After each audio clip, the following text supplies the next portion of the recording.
क्या कभी आपने ये ध्यान दिया है कि इंडिया में जगह जगह पर प्लास्टिक के रैपर बिखरे होना एक बहुत ही नॉर्मल बात है, लेकिन इन्हीं रैपर्स में जो सबसे ज्यादा रैपर्स दिखाई देते हैं वो कौन से हैं? अब मेरी बात को ध्यान से समझिए। हमारे देश में हर कोनों पर कुछ लाल दाग दिखाई देते हैं। Railway station, bus stand, school की बाउंड्री वॉल या फिर हॉस्पिटल का गेट, हर जगह सिर्फ एक ही निशान। और इन्हीं निशानों के बगल में या फिर किसी भी रैंडम प्लेस पर बिखरे हुए प्लास्टिक के छोटे छोटे पैकेट्स। और ये सिर्फ गंदगी तक ही सीमित नहीं है, ये एक बुरी आदत है, एक ऐसी आदत जो कि हमारे देश को तो गंदा कर ही रही है, लेकिन हमारी यूथ और जनता को भी अंदर ही अंदर खोखला कर रही है। और मुझे लगता है कि आप अब तक समझ ही गए होंगे। बिल्कुल, मैं बात कर रहा हूँ गुटखा और पान मसालों की, एक छोटी सी आदत जो आज इंडिया की सबसे बड़ी हेल्थ और सोशल प्रॉब्लम बन चुकी है। तो आज हम जानेंगे कि इस प्रॉब्लम की शुरुआत कैसे हुई और ये इतना बड़ा इशू कैसे बन गया। और सबसे इम्पोर्टेंट बात, गवर्नमेंट इसे पूरी तरह बैन क्यों नहीं कर देती। सो हे फ्रेंड्स, स्वागत है आपका मेरे चैनल वन क्लिक हिस्ट्री पे एक और न्यू वीडियो के साथ में। तो आज के इस वीडियो का टॉपिक है इंडिया साइलेंट किलर। तो चलिए आज के वीडियो को शुरू करते हैं।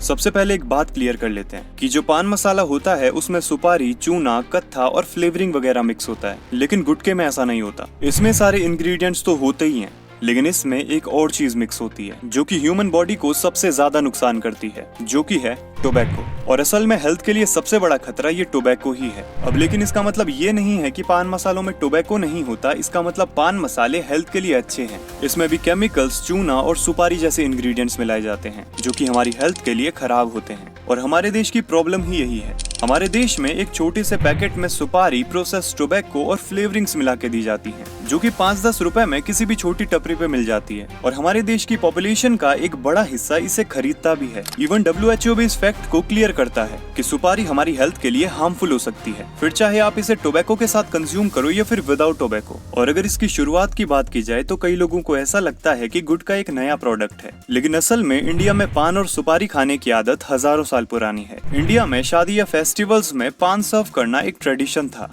लेकिन प्रॉब्लम तब शुरू हुई जब सुपारी के साथ टोबैको को मिक्स किया जाने लगा। अब इसके पीछे भी एक स्टोरी है। वैसे तो साउदर्न इंडिया में पोर्टुगीज ट्रेडर्स ने टोबैको को पहले ही इंट्रोड्यूस कर दिया था, लेकिन जब ब्रिटिशर्स इंडिया आए तो उन्हें पान एज अ रिस्पेक्ट दिया जाता था, क्योंकि उन्हें एज अ गेस्ट ट्रीट किया जाता था। और हमारे यहाँ तो ये एक कल्चर था, लेकिन ब्रिटिशर्स ने इंडियंस की हैबिट्स और कस्टमरी को समझ लिया, तो ये लोग क्या करते हैं कि पान और सुपारी के साथ टोबैको को मिक्स कर देते हैं। और इंडियंस में तो वो पान खाने की एक हैबिट पहले से ही थी, तो लोगों के लिए सुपारी और पान के साथ टोबैको कंज्यूम करना इजी हो गया और ये लोगों की रेगुलर नीड्स में इंक्लूड हो गया। और प्रॉब्लम और बड़ी तब हुई जब 70s और 80s के टाइम पे कमर्शियल ये प्रोडक्ट्स और ज्यादा पॉपुलर होने लगे। और 90s आते आते गुटखा इंडस्ट्री ने छोटे छोटे पैकेट्स की सैशे पैकेजिंग स्टार्ट कर दी और अब 1 रुपए के गुटखे का पैकेट इंडिया के हर आदमी तक पहुंच चुका था। और 2000 के टाइम पे इसे एक और बड़ा पुश मिला, फिल्म एक्टर्स और एड्स की मार्केटिंग की वजह से। और यहाँ पे लोग एक चीज भूल गए कि वो गुटखा खा रहे हैं, अमृत नहीं। 80s के टाइम पे गुजरात में 35 साल से कम एज के लोगों में इसकी बीमारियां दिखनी स्टार्ट हो गई। ओरल सबम्यूकस फाइब्रोसिस के केसेस में ग्रोथ आनी स्टार्ट हो गई, जिसमें इंसान अपने मुंह को पूरी तरह खोल नहीं पाता।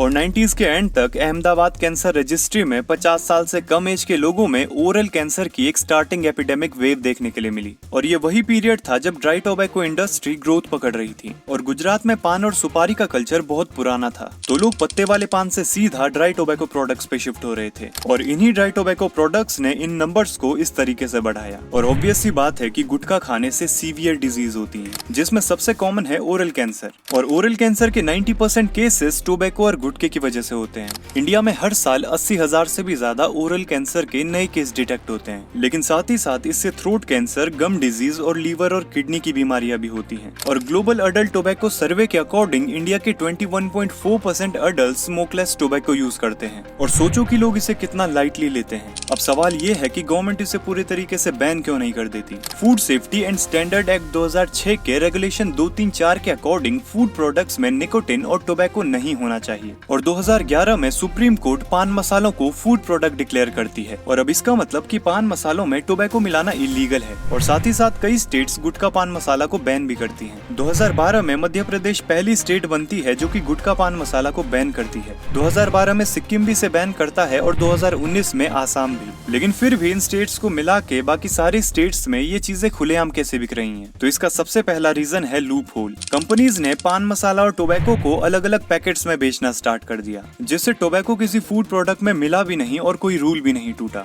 और दूसरा रीजन है कि टोबैको प्रोडक्ट से गवर्नमेंट को एक बड़ा रेवेन्यू मिलता है, जिस वजह से गवर्नमेंट इस पे कुछ खास स्ट्रिक्ट एक्शन नहीं लेती। और साथ ही साथ करोड़ों फार्मर्स और वर्कर्स इस इंडस्ट्री में काम करते हैं, जिस वजह से इस इंडस्ट्री को पूरे तरीके से बंद करना नेक्स्ट टू इम्पॉसिबल है। और इसका सबसे बड़ा रीजन है डिमांड। इसका एडिक्शन इतना है कि गवर्नमेंट भी इसमें कुछ नहीं कर सकती। लोग इसे इलीगली बना भी लेंगे, बेच भी लेंगे और यूज भी कर लेंगे। गुटखा पान मसाला 5-10 रुपए में रोड पे मिल जरूर जाता है, लेकिन इसके डिसएडवांटेजेस बहुत महंगे हैं। पहले तो इससे पूरे देश में बड़े लेवल पे गंदगी फैल रही है, लेकिन साथ ही हेल्थ के लिए भी बहुत ज्यादा हार्मफुल है। पर फिर भी लोग इसे अपनी चॉइस से कंज्यूम करते हैं। इसका मतलब ये है कि गवर्नमेंट तो अपना काम करेगी, लेकिन असली जिम्मेदारी हमारे खुद के हाथों में है कि हम इस पॉइजन को नॉर्मल समझते हैं या फिर नहीं। तो ये थी आज की इन्फॉर्मेशन। उम्मीद करूंगा आपको इन्फॉर्मेशन पसंद आई होगी, और अगर पसंद आई हो तो वीडियो को लाइक करना मत भूलना और चैनल को सब्सक्राइब करके ऑल के बटन को दबा देना, ताकि इसी तरह की और इन्फॉर्मेशन आपको टाइम पर मिलते रहे। तो मिलते हैं ऐसी एक नेक्स्ट वीडियो में, तब तक बाय बाय, जय हिंद।